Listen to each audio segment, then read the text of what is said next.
को मेरा नमस्कार। आपका अपने YouTube channel maths career by Vishal Yadav में आपका स्वागत है। तो दोस्तों, जैसा कि मैं आपको कल नंबर सिस्टम में नंबर्स के बारे में पढ़ाया था, तो कुछ नंबर्स रह गए थे दोस्तों, तो उन नंबर्स के बारे में मैं आज आपको बताऊंगा। कल दोस्तों मैं बात कर रहा था, आपके दो नंबर्स होते हैं, आपके नंबर्स होते हैं वो आपके रियल नंबर और इमेजिनरी नंबर होते हैं। तो दोस्तों, रियल नंबर मैंने बताए थे आपको और इमेजिनरी नंबर भी बताए थे मैंने आपको।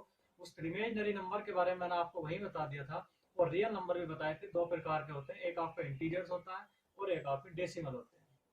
डेसिमल के बारे में भी दोस्तों मैंने आपको बता दिया था। उसमें बताया था आपका डेसिमल में एक शांत दशमलव होता है और एक अशांत दशमलव संख्याएं होती है। इनको हम टर्मिनेटिंग डेसिमल और नॉन टर्मिनेटिंग डेसिमल बोलते हैं। तो शांत दशमलव दोस्तों मैंने आपको बताया था क्या होती है, और अशांत दशमलव भी मैंने आपको बताया था क्या होती है। तो अशांत दशमलव भी दोस्तों दो प्रकार के होते हैं, जिनको हम दो पार्ट में डिवाइड करते हैं अशांत दशमलव को, और वो मैं आपको बताऊंगा। एक चैप्टर है हमारा सर्ट्स एंड इंटीजर्स, घातांक और कर्णी। तो जो आपके अशांत दशमलव भी दो प्रकार के होते हैं दोस्तों, उसके बारे में आपको घातांक और कर्णी में बताऊंगा। बात करते हैं दोस्तों नेक्स्ट, जो हमारे इंटीजर्स थे, जो हमारा पार्ट था इंटीजर्स का दोस्तों। तो इंटीजर्स के बारे में हम बात करेंगे। तो इंटीजर्स, बात करें इंटीजर्स, तो इंटीजर्स को हम दोस्तों हिंदी में पूर्णांक बोलते हैं। इंटीजर्स को हम हिंदी में पूर्णांक बोलते हैं।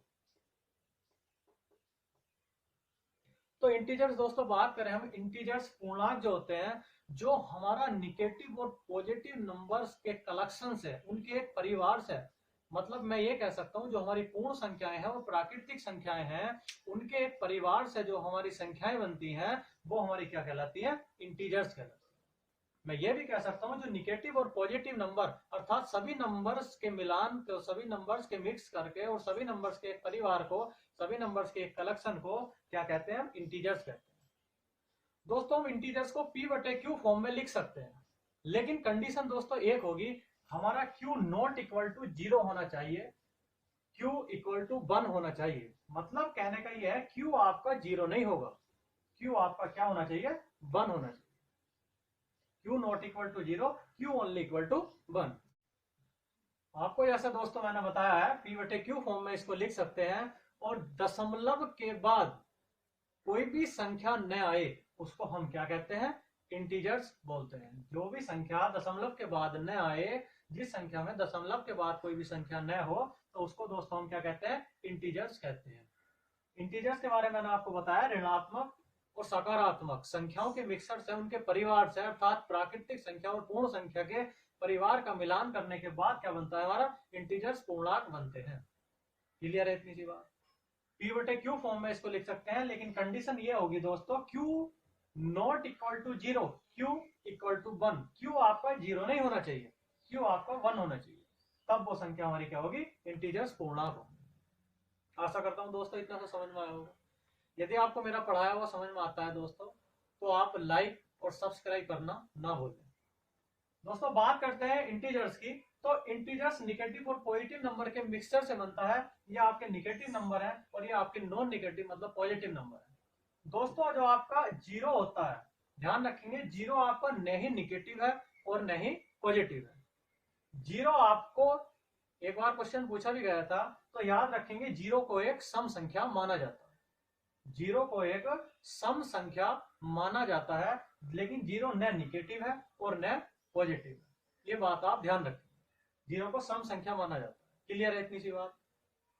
इंटीजर्स क्या होते हैं, किस फॉर्म में लिखते हैं? डेसिमल के बाद इसका यूज नहीं होता, वो संख्याएं होती है। तो मैंने सब आपको बताया दोस्तों इंटीजर्स क्या होता है। क्लियर है इतनी सी बात? बात करता हूं दोस्तों नेक्स्ट, इंटीजर्स को हम, आप एक बात और बोल सकते हैं, जो आपका even plus odd, even plus odd मतलब विषम प्लस सम। याद रखेंगे, इवन आपका सम संख्याएं होती है, ऑड आपकी विषम संख्याएं होती है। उन दोनों के मिलान से भी हमारा क्या बनता है? इंटीजर्स बनता है।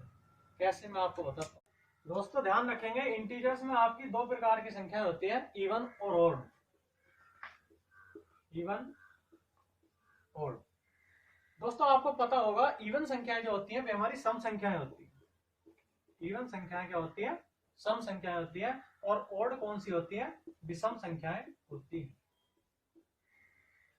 दोस्तों सम संख्याएं कौन सी होती है, ये आपको पता होगा, जो आपकी 2, 4, 6, 8 ये आपकी सम संख्याएं होती हैं, और जो आपकी 1, 3, 5, 7 ये आपकी क्या होती है, विषम संख्या होती है।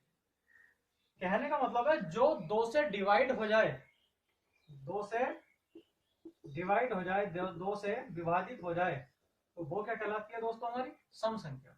और जो 2 से डिवाइड न हो, 2 से डिवाइड न हो, तो वो दोस्तों हमारी क्या कहलाती है, विषम संख्या। मैं इसको ये भी बोल सकता हूं, जो हमारी सम संख्याएं हैं वो दोस्तों हम 2 के फॉर्म में लिख सकते हैं।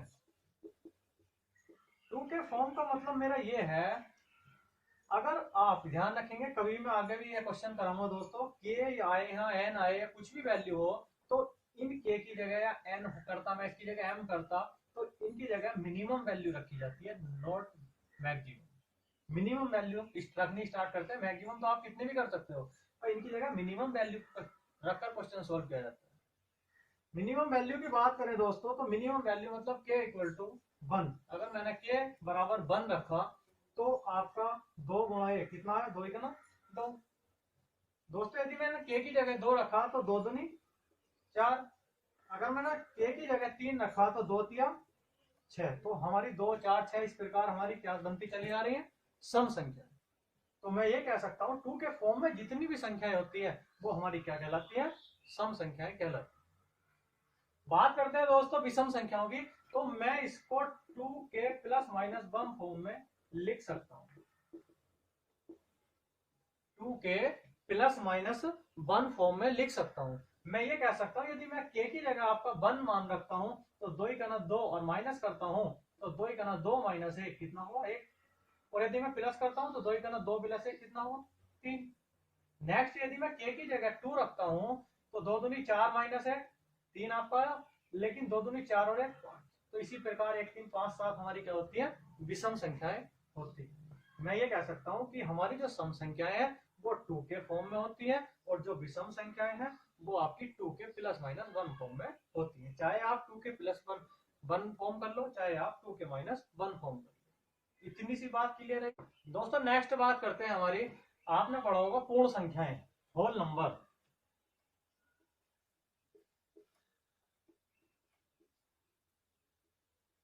इसको हम दोस्तों हिंदी में कहते हैं पूर्ण संख्याएं।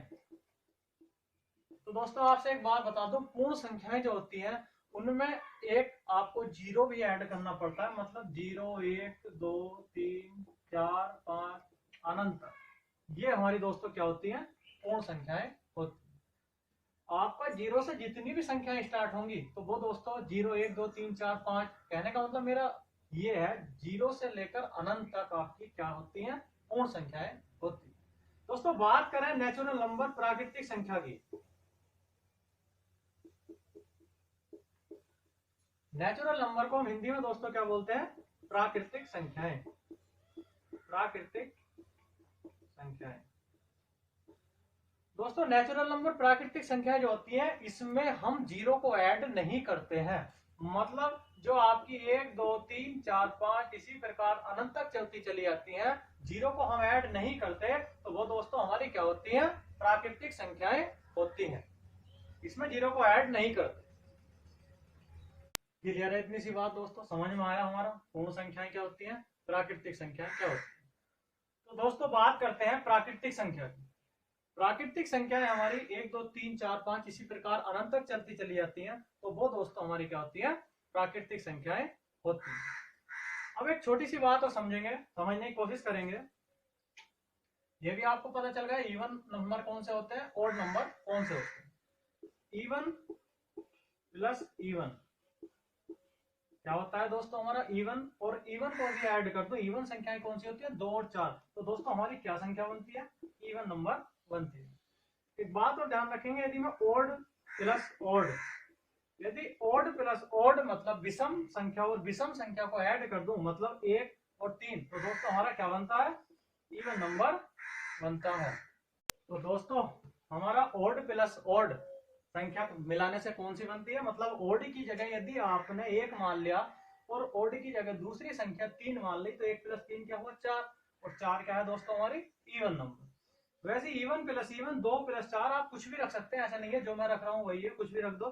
10 और 12 कितना होता है 22, तो 22 क्या है दोस्तों इवन नंबर। लेकिन यदि मैं ओड प्लस इवन को मिलाता हूं तो हमारा दोस्तों क्या बनता है ओड नंबर। अगर ओड की जगह आप 1 रखें, इवन की जगह आप 2 रखें तो 2 रे कितने हुए 3, और 3 क्या है दोस्तों ओड नंबर है। इवन प्लस इवन नंबर मिलाने से इवन बनता है, ओड प्लस ओड बनाने से इवन बनता है। लेकिन ओड प्लस इवन मतलब ओड का मतलब विषम संख्याएं, इवन का मतलब सम संख्याएं होती हैं। तो इनको मिलाने से दोस्तों क्या बनता है ओड नंबर्स बनता है। ये बात आप ध्यान रखेंगे, पता सबको होता है दोस्तों, लेकिन एग्जाम में जब क्वेश्चन आता है तो उस समय हमें सोचनी पड़ती है और जो हमारा टाइम वेस्ट करती है। तो ये बात आपको पता होना चाहिए, इन छोटी छोटी बातों से दोस्तों हमारा टाइम सेव होता है।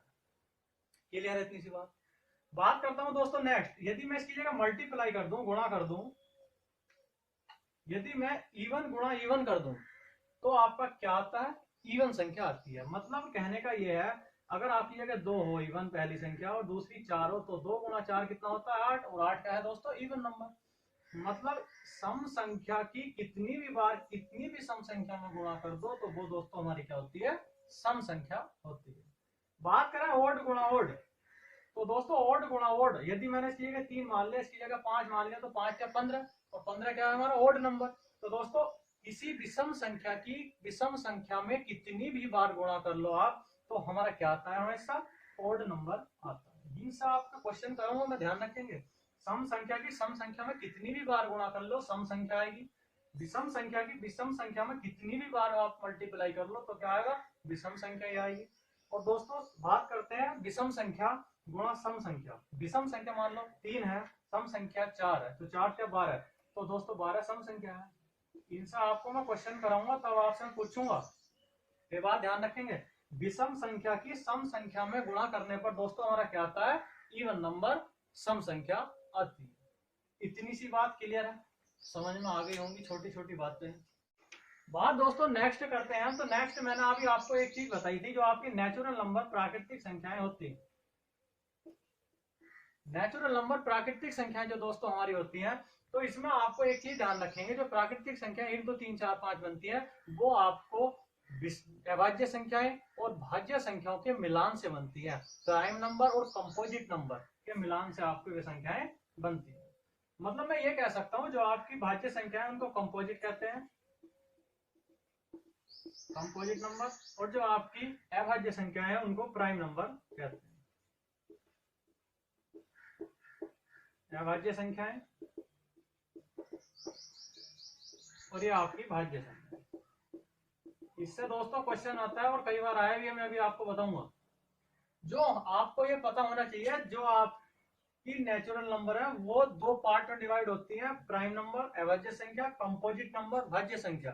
तो जो दोस्तों अभाज्य संख्याएं होती है वो आपकी ध्यान रखेंगे, अभाज्य संख्या वो होती है that number which has only 2 factor yourself. अभाज्य संख्या वो होती है दोस्तों जिसके ओनली 2 फैक्टर होते हैं, ओनली 2 फैक्टर। जिस संख्या के 2 फैक्टर होते हैं, एक तो वो खुद होती है और एक आपका एक फैक्टर होता है, तो दोस्तों वो हमारी अभाज्य संख्या होती है। बात करूंगा किसी भी नंबर्स को ले लो सब, और याद रखेंगे 2 हमारी सबसे छोटी अभाज्य संख्या है, 2 हमारी सबसे छोटी अभाज्य संख्या है। वो क्यों है, क्योंकि 2 का एक तो एक फैक्टर होता है और एक वो खुद होती है। बात करता हूं मैं 5 की, तो 5 का एक तो एक फैक्टर है और एक क्या है दोस्तों खुद 5 है।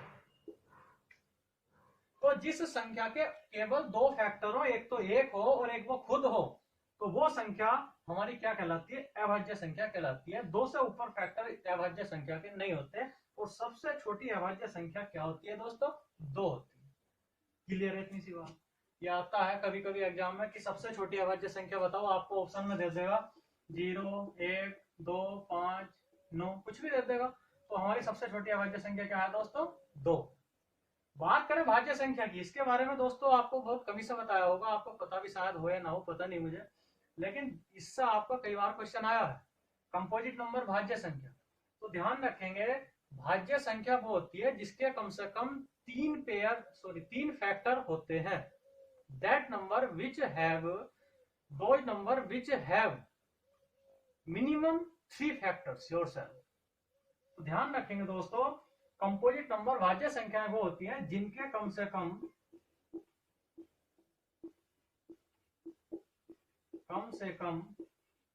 3 फैक्टर होते हैं, जिनके कम से कम 3 फैक्टर होते हैं। इससे क्वेश्चन आया था कि सबसे छोटी भाज्य संख्या बताओ, तो मैं आपको बता दूं, एक जो है आपका न ही भाज्य है और न ही अभाज्य है। मैंने बताया अगर फिर हम बात करते हैं 2 की, तो 2 के पेयर तो एक होगा गुणनखंड, एक 2 होगा। क्या इसके 3 फैक्टर है? नहीं। बात करें 3 की, तो 3 का एक होगा, एक 3 होगा फैक्टर। क्या इसके 3 फैक्टर है? नहीं। लेकिन बात करें दोस्तों 4 की, तो 4 आपका 1 से भी डिवाइड होता है, 2 से भी डिवाइड होता है, 4 से भी डिवाइड होता है। तो क्या इसके 3 फैक्टर हैं? तो दोस्तों जिनके कम से कम 3 फैक्टर होते हैं, तो वो हमारी कौन सी संख्याएं कहलाती है? कंपोजिट नंबर भाज्य संख्याएं कहलाती हैं।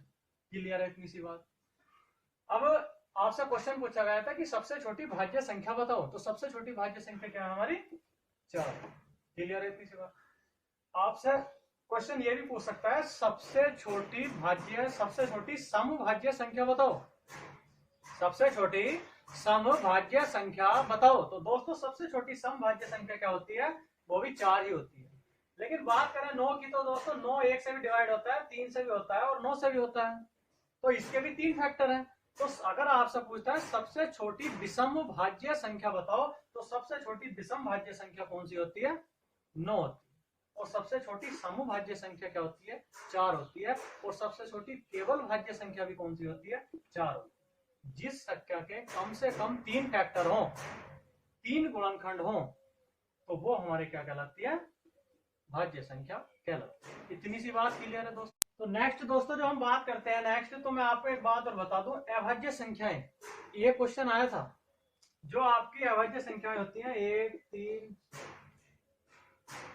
जो आपकी अभाज्य संख्याएं होती हैं 2 3 5 7 11 13, ये आपकी सब अभाज्य संख्याएं होती हैं। तो मैं आपसे एक बात बता दूं दोस्तों, ये क्वेश्चन आया था एक बार कि उन सबसे छोटी संख्याओं का पेयर बताओ जो हमारी अभाज्य संख्या है, उन सबसे छोटी अभाज्य संख्याओं का पेयर बताओ जिनका डिफरेंस सेम है। क्योंकि दोस्तों कभी भी अभाज्य संख्याओं का डिफरेंस सेम नहीं होता है।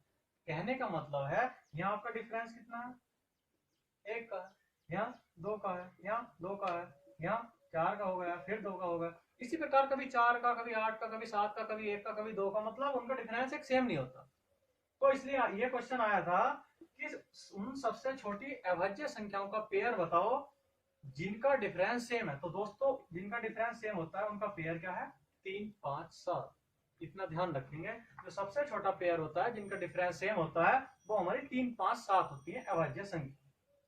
पूछ भी सकता है आपके, तो आपको कहेगा ये होते हैं हमारे consecutive even, consecutive odd prime number. सबसे छोटा जो पेयर होता है लगातार आपका क्रमागत विषम अभाज्य संख्याओं का जो पेयर होगा, जो आपका वो आपका 3 5 7 होगा। क्लियर है इतनी सी बात? आगे किसी में डिफरेंस 4 का रहेगा, किसी में 2 का रहेगा, सबका अलग अलग रहता है दोस्तों। कभी कभी 2 3 संख्याओं लोग सेम भी चलते हैं। तो इतनी सी बात समझ में आई आप? नेक्स्ट दोस्तों बात करेंगे आपसे, हमारा है relatively prime number.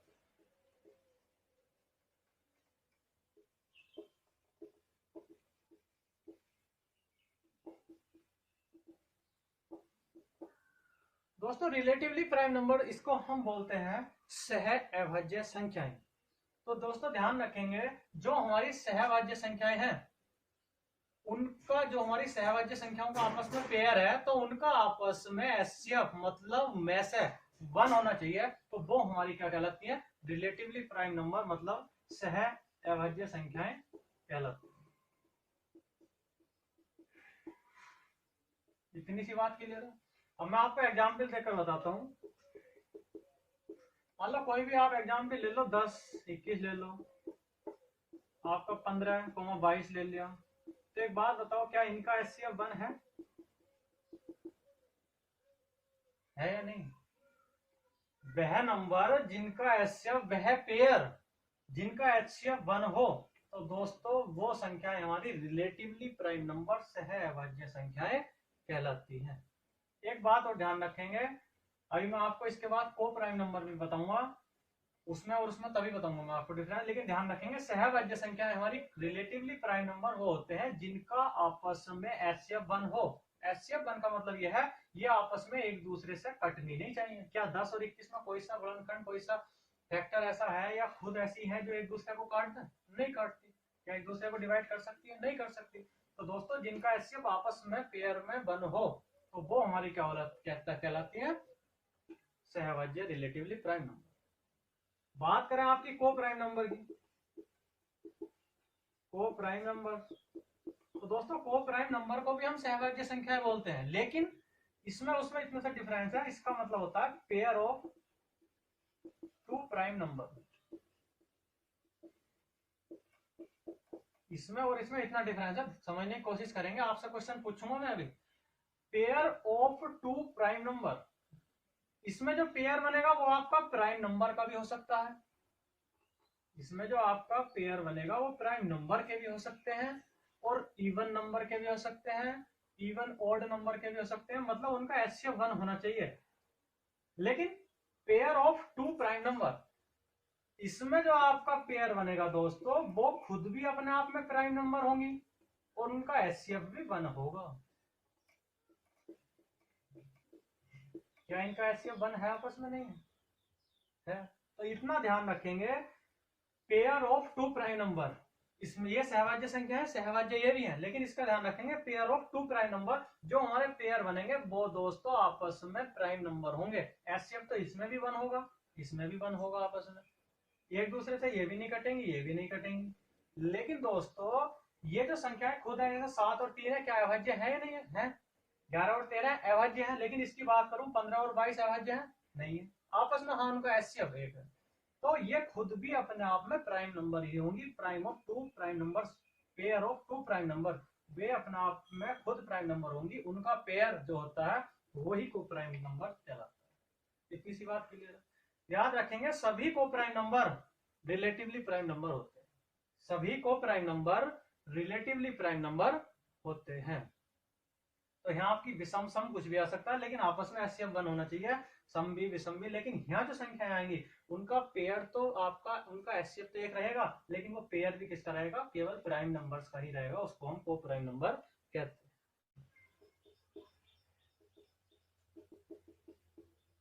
Perfect number से पहले मैं आपसे एक क्वेश्चन पूछता हूं।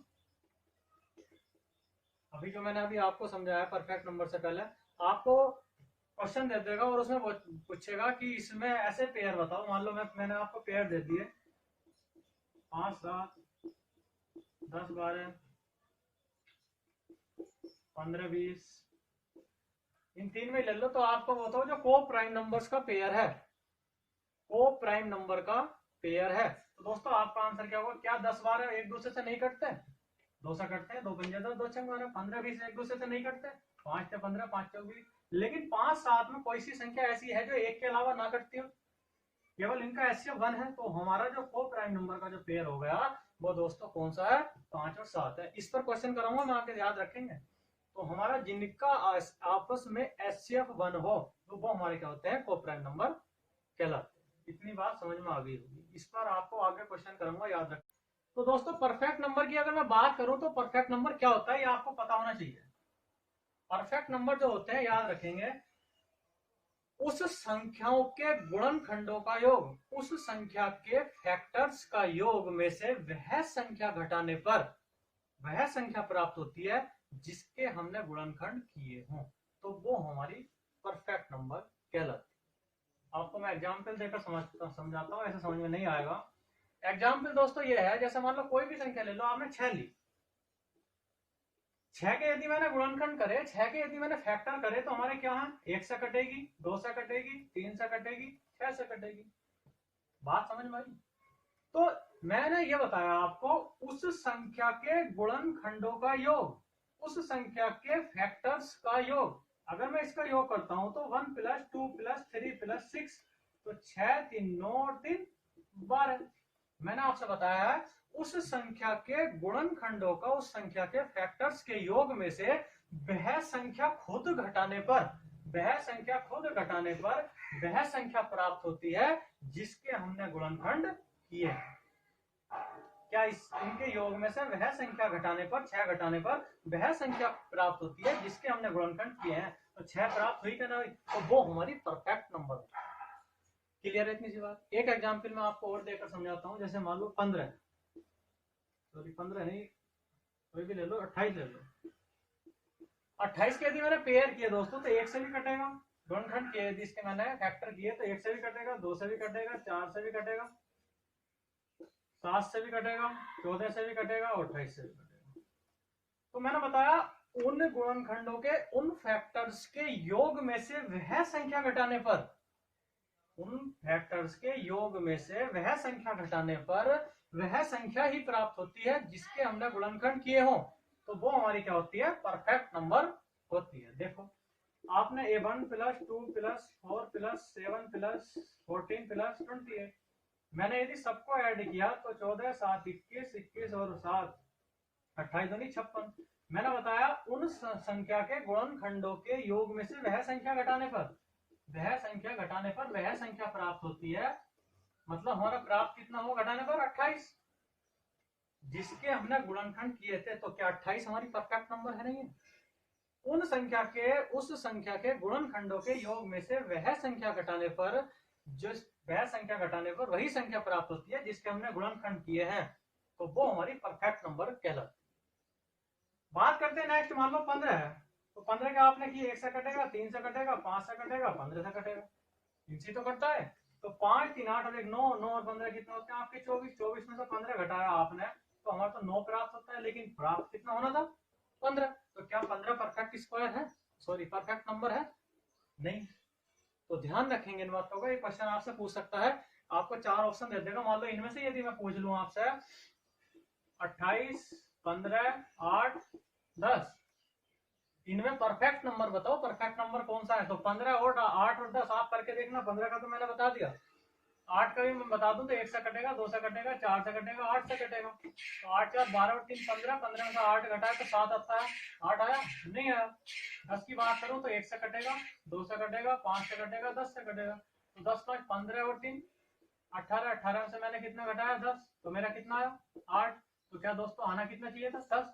तो ये आपके परफेक्ट नंबर है? नहीं है। मैंने पूछा वह संख्या बताओ जो आपका परफेक्ट नंबर है। तो दोस्तों हमारा क्या आंसर है 28। तो 28 हमारा परफेक्ट नंबर है। क्लियर है इतनी सी बात। नेक्स्ट दोस्तों हम बात करते हैं एक छोटी सी संख्या हो रहा है जातीय मान और स्थानीय मान और जातीय मान।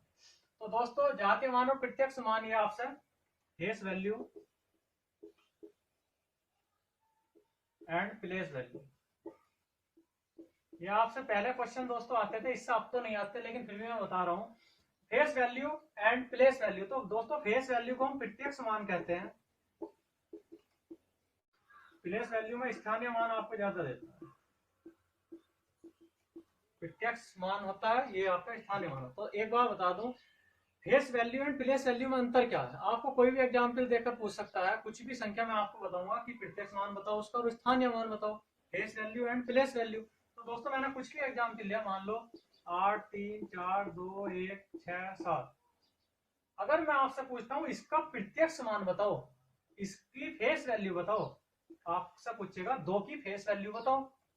तो दोस्तों फेस वैल्यू प्रत्यक्ष मान में वही हमारा आंसर होता है। तो 2 का प्रत्यक्ष मान कितना होगा 2 होगा। लेकिन बात करता हूं मैं 2 के स्थानीय मान की। तो दोस्तों अगर स्थानीय मान पूछता है तो हमारा स्थानीय मान जो होगा उसके आगे उतने जीरो लगा दो जितनी हमारी संख्या है। तो 1, 2, 3 3 संख्या है तो 3 जीरो लगा दे। तो 2000 क्या हो गया दोस्तों हमारा स्थानीय मान हो गया। अगर आपसे पूछता है प्रत्यक्ष मान तो दोस्तों वही हमारा आंसर होता है जिसका मान पूछेगा। अगर बात करता हूं मैं 3 की, 3 का यदि आपसे प्रत्यक्ष मान पूछता तो हमारा आंसर क्या होता 3। लेकिन 3 का अगर स्थानीय मान पूछता तो उसके आगे कितनी संख्या है उतने जीरो लगा दो। तो 3, 1, 2, 3, 4, 5, तो आपने 5 जीरो लगा दिया। ये हमारा क्या हो गया दोस्तों स्थानीय मान हो गया। ये आता नहीं है, पहला आता था बट आ जाता है तो कोई बात नहीं, आप समझने की कोशिश करेंगे। प्रत्यक्ष मान और जातीय मान क्या होता है ये भी मैंने आपको बता दिया।